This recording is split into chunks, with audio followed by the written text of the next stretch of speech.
తూర్పుగోదావరి జిల్లాలో చేబ్రోలు పక్కన మల్లవరం బ్రహ్మాండమైనటువంటి దేవతా సర్పం ఒకటి ఒక గోతిలో ఉంచినటువంటి మారేడు దళాలలో ఉండేది.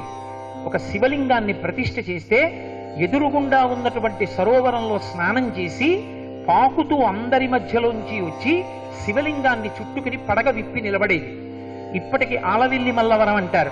ఎందరో వేద విద్వాంసులు అరుగుల మీద కూర్చుని వేదమంత్రాల్ని ఆమ్నాయం చేసినటువంటి ప్రదేశం అగ్రహారం. అక్కడ తవ్వితే శిలాఫలకాలవి దొరికేవి కూడా.